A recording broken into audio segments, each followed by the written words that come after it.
तो कहानी के शुरू में हम 15 साल की सिमी को देखते हैं, जो थोड़ी सी मोटी थी, वजन में ज्यादा। वो अपनी आंटी के पास ईस्टर मनाने आई थी। ईस्टर वो त्योहार जो क्रिश्चियन मनाते हैं। सिमी की आंटी क्लाउडिया का घर एक सुनसान इलाके में था। वो पहले एक न्यूट्रिशन रह चुकी थी। उन्होंने खाने पीने के बारे में बहुत सी किताबों को लिखा था कि इंसानों को क्या खाना चाहिए और क्या नहीं, कैसे उन्हें अपनी सेहत का ख्याल रखना है। उनकी सारी किताबें खाने पीने पर थीं। खैर सिमी अपनी आंटी से मिलती है। जब वो उससे आने की वजह पूछती है तो सिमी बताती है कि मैंने आपको कभी नहीं देखा, तो इसलिए मैं आपको देखना चाहती थी। क्लाउडिया सिमी से पूछती है कि तुम यहाँ पर कितने दिन रहने आई हो। सिमी जवाब देती है 1 हफ्ता। क्लाउडिया कहती है नहीं, तुम 1 हफ्ता मेरे घर पर नहीं रुक सकती, तुम ईस्टर से पहले यहाँ से चली जाना। ये बात सुनकर सिमी थोड़ा हैरान हो जाती है। क्लाउडिया कहती है क्योंकि ईस्टर को हम लोग अकेले ही मनाना पसंद करते हैं। अब वो जाते जाते सिमी से ये कहती है कि तुम मेरे बेटे के कमरे में रह सकती हो। जिसके बाद सिमी अपनी मॉम को फोन करती है। सिमी का मकसद दरअसल यहाँ पर कुछ और था, जिसको वो बताने से शर्मा रही थी। वो बहुत मोटी थी, तो इसीलिए वो अपनी आंटी के पास कुछ ऐसी चीजों को सीखने आई थी जिससे कि वो एक आम लड़की की तरह खूबसूरत नजर आ सके। रात को जब ये सभी खाना खाते हैं तो यहाँ पर हमें क्लाउडिया का बेटा दिखाया जाता है, जिसका नाम फिलिप था। दरअसल फिलिप के असल डैड मर चुके थे, जिसके बाद क्लाउडिया ने एक दूसरे आदमी से शादी कर ली जो इनके साथ ही रहा करता था।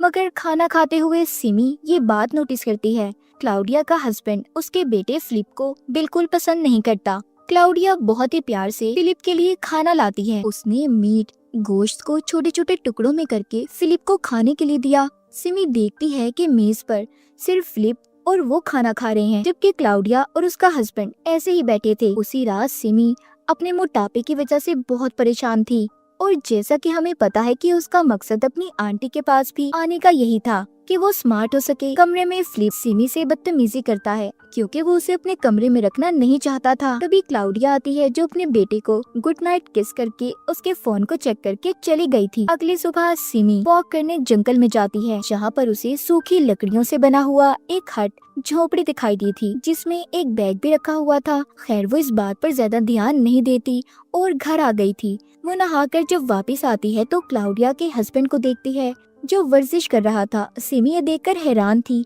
कि वो अभी भी इतना फिट है, हालांकि उसकी उम्र बहुत ज्यादा थी, मगर अब वो एक जवान लड़के की तरह नजर आ रहा था। सिमी कमरे में जाकर अपनी आंटी को देखती है जो उसका सामान अलमारी में रख रही थी। क्लाउडिया को सिमी के सामान से अपनी किताब मिलती है, जिसे वो देखकर खुश होती है और पूछती है क्या तुमने मेरी इस किताब को पढ़ा। सिमी बताती है हाँ, मैं आपकी हर किताब को पढ़ती हूँ। शाम को सिमी देखती है क्लाउडिया और उसका हस्बैंड बहुत परेशान थे क्योंकि फिलिप कहीं पर चला गया था। वो पुलिस को कॉल भी करते हैं और फिर तीनों उसे ढूंढने निकल गए थे।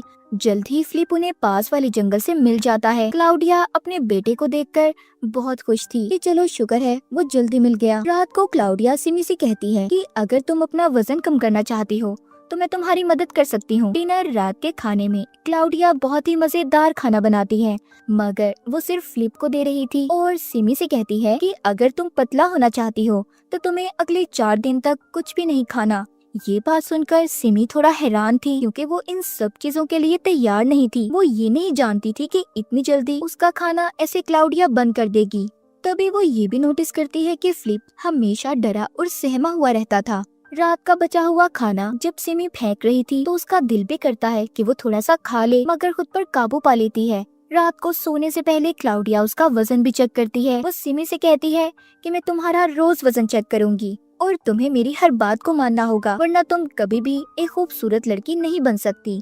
सिमी अपनी आंटी क्लाउडिया से ये वादा करती है कि वो उसकी हर बात को मानेगी। ये बात सुनकर क्लाउडिया भी खुश हो गई थी।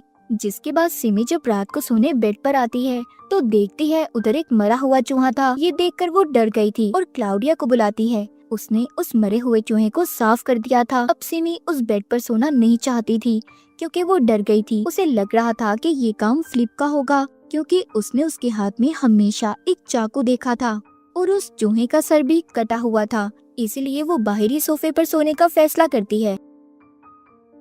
जो वो अपना बिस्तर लेकर जा रही थी तो रास्ते में उसे क्लाउडिया का हस्बैंड मिलता है, जो कहता है कि तुम्हें अपना वजन कम करने की क्या जरूरत है, तुम जैसी भी हो अच्छी लगती हो। ये बातें सिमी को क्लाउडिया के हस्बैंड के मुंह से अच्छी नहीं लगती। वो उसकी बातों को इग्नोर करके वहाँ से चली गई थी। इसी तरह खैर 3 दिन गुजर जाते हैं। सिमी ने पिछले 2 दिन से कुछ भी नहीं खाया था। वो जब सुबह फिलिप को नाश्ता करते हुए देखती है तो उसका भी दिल करता है, मगर वो क्लाउडिया के हाथों मजबूर थी। उसने उससे वादा किया था कि वो कुछ भी नहीं खाएगी। तभी क्लाउडिया सिमी को कमरे में बुलाती है क्योंकि उसे उसके बैग से चॉकलेट का रैपर मिला था। वो गुस्से में सिमी से कहती है, तुमने हमारे असूलों को तोड़ा है, जबकि मैं तुम्हारा वजन कम करने में मदद करना चाहती हूँ। सिमी कहती है, नहीं, मैंने कुछ नहीं खाया, ये फिलिप ने रखा होगा। क्लाउडिया कहती है, ठीक है, मैं तुम्हें एक और मौका देती हूँ। अगर इसके बाद तुमने कोई और गलती की तो मैं तुम्हें माफ नहीं करूँगी और फिर ना ही तुम्हारी कभी मदद करूँगी। जिसके बाद सिमी देखती है कि फिलिप को चोट लगी थी और क्लाउडिया उसको भाप दे रही थी। ऐसा लगता था कि जैसे उसकी आंख पर किसी ने मारा हो। पूछने पर क्लाउडिया बताती है कि फिलिप सीढ़ियों से गिर गया और कुछ नहीं। मगर सिमी को ऐसा लग रहा था कि शायद क्लाउडिया का हस्बैंड फिलिप को मारता है। फिलिप भी खामोश रहता था, इसलिए वो उससे भी कुछ नहीं पूछ सकती थी। रात को खाना सिर्फ फिलिप ही खाता है। सिमी उसे बस देख रही थी। जाहिर है उसका खाना बंद था। उसी रात क्लाउडिया सिमी को एक तावीज देती है। उसे गले में पहनाकर कहती है, देखो, अगर तुम्हें भूख लगे तो तुम इस तावीज को चुम लेना, जिससे तुम्हें कभी भूख नहीं लगेगी। कमरे में बेड पर चूहे के मरने के बाद सिमी कभी भी कमरे में सोने नहीं गई थी। वो बाहरी सोफे पर सोया करती थी। आज भी वो सोने की तैयारी कर रही थी तो क्लाउडिया उसे कहती है कि आज मुझे थोड़ा काम करना है, तो इसीलिए तुम अपने कमरे में जाकर सो जाओ। क्लाउडिया दरअसल एक किताब लिख रही थी। सिमी पूछती है, क्या मैं आपकी किताब देख सकती हूँ? क्लाउडिया कहती है, नहीं, अभी नहीं, बहुत अजीब बातें हैं इसमें जो आम इंसान के समझने की बस की बात नहीं। और शायद यही वजह थी कि अब क्लाउडिया की किताबें बिकना भी बंद हो गई थी। क्लाउडिया के पास आखिर ऐसी क्या बातें थी, ये तो हमें कहानी में आगे जाकर पता चलेगा। सिमी खैर अपने कमरे में आ जाती है। उसे भूख की वजह से नींद भी नहीं आ रही थी। वो उठती है और फ्रिज में जाकर खाना ढूंढने लगती है, मगर फ्रिज बिल्कुल खाली था। तभी वहाँ पर क्लाउडिया का हस्बैंड आता है जो सिमी के साथ बदतमीजी कर रहा था। सिमी के हाथ में चाकू था जिससे वो उसे जख्मी कर देती है। तभी उसकी आँख खुल गई थी। इसका मतलब सिमी का ये सिर्फ एक सपना था। वो जब जाकर फ्रिज को खोलती है तो उसमें खाने पीने का सारा सामान मौजूद था। सुबह भी हो चुकी थी। हमेशा की तरह फिलिप भी अकेले खाना खाता है। यहाँ पर सिमी सोचती है कि चलो, मैं तो अपना वजन कम करना चाहती हूँ, इसलिए मैं खाना नहीं खाती। मगर क्लाउडिया और उसके हस्बैंड का आखिर ऐसा क्या राज था? उन्हें कभी भूख नहीं लगती और न ही उन्होंने कभी उसके सामने खाना खाया था। सिमी को भूखे रहे 5 दिन गुजर जाते हैं। आज क्लाउडिया का हस्बैंड शिकार पर जा रहा था। क्लाउडिया अपने हस्बैंड से फिलिप को भी साथ ले जाने का कहती है। सिमी भी उन्हें देखकर पूछती है, क्या मैं भी आपके साथ आ सकती हूँ? क्लाउडिया का हस्बैंड बच्चों को शिकार पर ले जाने के लिए तैयार था। अब ये तीनों शिकार पर चले जाते हैं। फिलिप शिकार में अच्छा तो नहीं था, पर फिर भी वो एक खरगोश का शिकार करता है।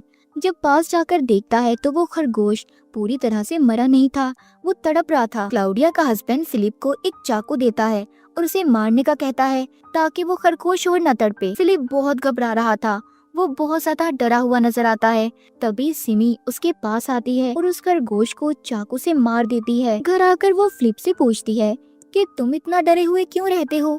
क्या तुम्हारे डैड तुम्हें मारते हैं? फिलिप कहता है, नहीं, मुझे अपने डैड से नहीं बल्कि अपनी मॉम से डर लगता है। वो जरूर मुझे नुकसान पहुंचाने की कोशिश कर रही हैं। सिमी कहती है, तुम गलत सोच रहे हो, तुम्हारी मॉम एक अच्छी औरत है, वो तुम्हें भला नुकसान क्यों पहुंचाएंगी? फिलिप कहता है, ये सिर्फ एक दिखावा है उनका अच्छा बनने का। सब बातें सुनकर सिमी क्लाउडिया के पास जाती है और पूछती है कि आखिर फिलिप आपके बारे में ऐसे गलत क्यों सोचता है। ये बातें सुनकर क्लाउडिया रोने लगी थी। वो सिमी को बताती है कि मेरे बेटे का दिमागी तवाज़ुन खराब है, वो घर से अक्सर भाग जाता है और अब तो पुलिस भी हमारी उसे ढूंढने में मदद नहीं करती क्योंकि वो कई बार भाग चुका है, इसीलिए वो मुझसे नफरत भी करता है। सारी बातें सुनकर सिमी क्लाउडिया को हौसला देती है और दोबारा से कमरे में सोने चली गई थी। तभी उधर क्लाउडिया आती है जो हर रोज की तरह फिलिप को गुड नाइट बोलने आई थी। क्लाउडिया के जाते ही फिलिप सिमी से कहता है, देखा तुमने, वो मुझसे नफरत करती हैं, वो मुझे मार देंगी एक दिन। खैर इन बातों पर सिमी अब फिलिप के ज्यादा ध्यान नहीं देती क्योंकि उसे ऐसा लग रहा था कि शायद ये पागल है और फजूल बातें करता है। सुबह को सिमी देखती है कि क्लाउडिया बाहर कुछ दफना रही है। जब वो उसके जाने के बाद चेक करती है तो उधर उसे एक गुड़िया और फिलिप की तस्वीर मिली थी।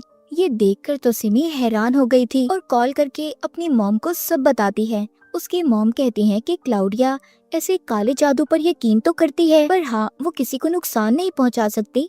तभी पीछे से क्लाउडिया भी आ गई थी। ये देखकर सिमी भी फोन को बंद कर देती है। सिमी के दिल में अजीब अजीब ख्याल आ रहे थे, इसलिए वो उस किताब को देखना चाहती थी जो हाल ही में क्लाउडिया लिख रही थी। जैसे ही वो उस किताब को देखती है तो डर जाती है, क्योंकि उस किताब में काले जादू जैसी चीजें और भूतों की ड्राइंग्स बनी हुई थी। उसमें ये भी लिखा हुआ था कि अपने बच्चों को कैसे खाया जाता है जादू के दौरान। ये सब तो देखकर सिमी का बुरा हाल था। वो यहाँ से अब जाना चाहती थी। वो एक दिन देखती है कि क्लाउडिया खाना खिलाते हुए फिलिप को मार रही है। सिमी को ये सब कुछ अजीब लग रहा था। वो एक पल के लिए भी यहाँ पर रुकना नहीं चाहती थी, इसलिए वो भी एक प्लान बनाती है और फिलिप को बताती है कि मैंने गेट की चाबी को चुरा लिया है। फिलिप उसे कहता है कि सुबह 6 बजे हम दोनों इस घर से निकल जाएंगे। इतना कहकर सिमी सो गई थी, मगर वो जब जागती है तो सुबह के 8 बज चुके थे। फिलिप भी वहाँ पर नहीं था। घर का दरवाजा भी खुला हुआ था। वो सोचती है इसका मतलब फिलिप अकेला ही उसे यहाँ पर छोड़कर भाग गया। तभी क्लाउडिया का हस्बैंड आता है, जो सिमी से पूछता है कि क्या तुम वापस अपने घर जाना चाहती हो। वो कहती है हाँ, मैं अब यहाँ पर और ज्यादा नहीं रुकना चाहती। वो कहता है तुम अपना सामान पैक करो, मैं तुम्हें छोड़ आऊंगा। सिमी अब इस घर से जाने से पहले आखिरी बार फिलिप को मैसेज करती है कि वो कहाँ पर है। तभी जवाब में फिलिप उसे अपनी उंगली बेचता है। ऐसा लग रहा था कि जैसे वो उसे छेड़ रहा हो। ये देखकर सिमी को गुस्सा आ गया था। अब उसे लगता है कि फिलिप वाकई पागल था और क्लाउडिया ने जो बातें उसके बारे में बताई थी वो सब बातें सच थी। इसलिए सिमी ने अपने फैसले को बदल दिया था। वो अपनी आंटी क्लाउडिया के पास जाती है और यहाँ पर ईस्टर तक रुकने का फैसला करती है। क्लाउडिया इस बात से खुश थी कि सिमी ने उसकी हर बात को माना और पिछले कुछ दिन से भूखी भी है। ईस्टर का दिन भी आ जाता है। क्लाउडिया और उसका हस्बैंड खाना खाने की तैयारी करते हैं। उन्होंने अपने घर के बाहर टेबल लगाया था। कुछ मोमबत्तियां भी जलाई जाती हैं। क्लाउडिया मीट गोश्त बनाकर लाती है, जिसे इस बार क्लाउडिया, उसका हस्बैंड और सिमी खा रहे थे। सिमी ने बहुत दिन बाद खाना खाया था, तो इसीलिए उसे ये खाना बहुत ही लजीज लग रहा था। खाना खाने के बाद सिमी जब सोने जाती है तो उसे नींद नहीं आती। उसकी नजर एकदम से बेड के नीचे जाती है तो उसे फिलिप का चाकू मिलता है, जिसे वो हमेशा अपने पास रखा करता था। उसे अब अजीब लगता है। वो उसकी भेजी हुई तस्वीर को एक बार फिर देखती है, जूम करती है। जब वो उस तस्वीर पर गौर करती है तो वो फार्म हाउस की तस्वीर थी, जहाँ पर एक हथौड़ा रखा हुआ था।